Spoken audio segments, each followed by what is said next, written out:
Hey guys, so I got to do something really fun today and I'm going to explain that in just a second. This is not the part I want to show you. This is just me laying my base colors for this set I'm going to do. I used Gold Rush by Naio Nails, Hope Drunk, the Slick Pour from Young Nails, and my Black Mamba as always.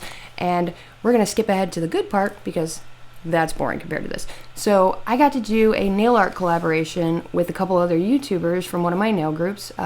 It was a Marvel Disney collaboration and we all picked a different character, and obviously mine is Loki. I named my firstborn daughter after him, so clearly he's my favorite character, and these colors worked out perfectly.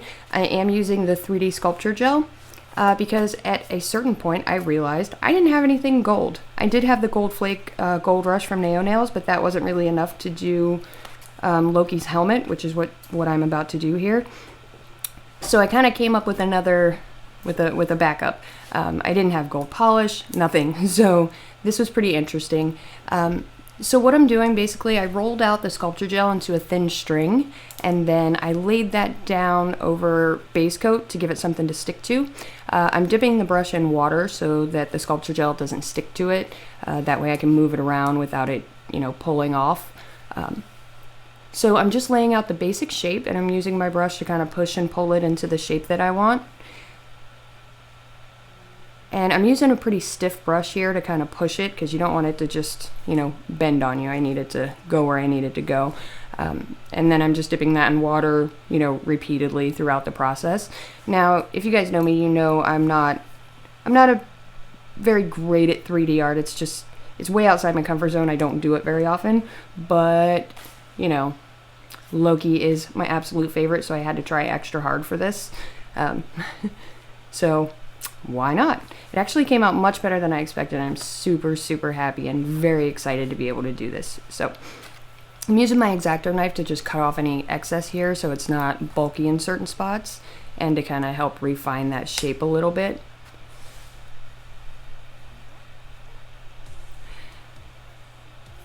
Now I'm using a super thin dotting tool, almost like a rolling pin here, to kind of roll it out and keep it smooth without pushing it too much. So plus this really pinpoint dotting tool helps kind of pull the corners in and out and really refine the shape for me.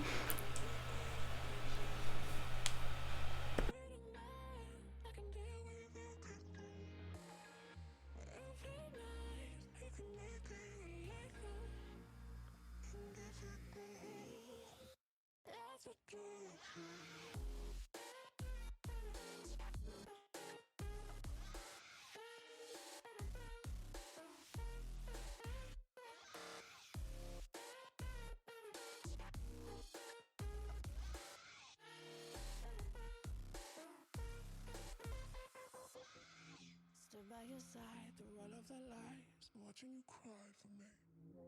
Get on your knees, apologize please. Now why don't you die for me? Call me the king, ruler of things. Give me that diamond ring. Get on your knees, apologize please. Now why don't you die for me? I can tell what you did when it takes you. Late at night, I can deal with you.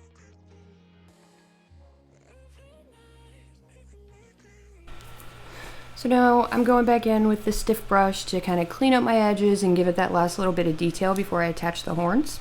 Now for this I did the same thing that I did before. I rolled out a really thin strand of it, I cut it in half, and I used that dotting tool to kind of pinch it to where I laid that detail with my brush just a second ago. And then I used it to kind of roll it out and pull it into the shape that I wanted. The cool thing about this stuff is it doesn't harden until you put top coat on it and then cure it, so you have all the time in the world to work with it.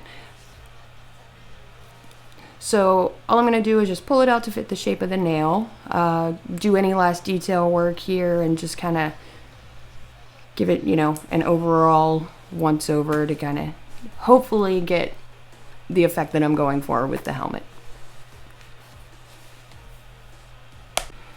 So now on to the Gold Flake challenge. So you need to cure this with top coat, which is what I'm adding now, and then I'm going to go off camera to cure it.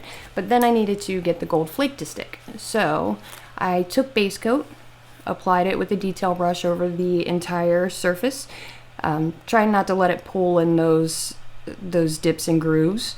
And then I'm going to cure that with my flashlight. So then I took the gold flake and I kind of folded it out into a sheet and just laid it over the entire surface. Like I said, this was new. I was trying something different. And then I took a soft brush and just kind of pushed it into all the different grooves. Now, I did run into a little issue here in that it stuck to the parts that weren't supposed to be gold as well. So what I did was took my stiff brush and got in there and cleaned it up as much as I could and pushed it into the parts it was supposed to be. But I still had a little bit left over. So what I did was take my drill and just kind of took my needle bit and cleaned it up a little bit. Turned it on very low.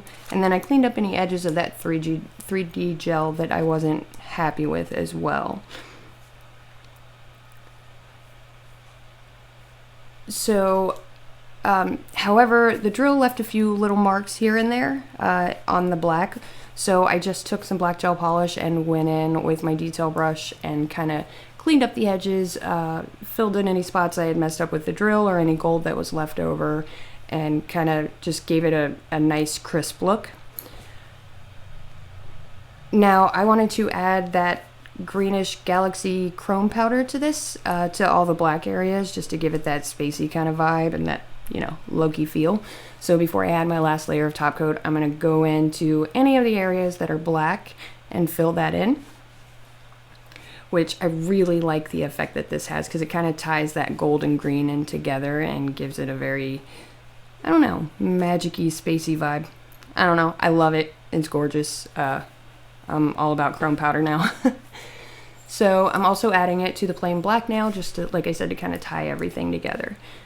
Now, I'm going to go ahead and add my top coat to the entire surface, making sure to clean up any areas where it pulled on the 3D art. Real quick, the other artists that I collaborated with are Mo Loves Nails and Sarah Jane Nail Artist. I included links to their page below. Mo did a mini set for her part of the collaboration, Minnie Mouse, and then Sarah Jane did Cinderella, and they both came out amazing. So you guys make sure you check them out when we're done here. And give them props and show them some love for their excellent work. This is just a nice way to have fun with fellow YouTubers and just kind of be involved in the community, you know? So, in conclusion, wrapping this up, this was a ton of fun. I absolutely love it. Here is the finished product. Hopefully you guys like it. And seriously, if I can do this, anybody can, because I am no artist and no good at 3D, so definitely give it a try. And as always, thank you guys so much for watching, and thank you for all your support.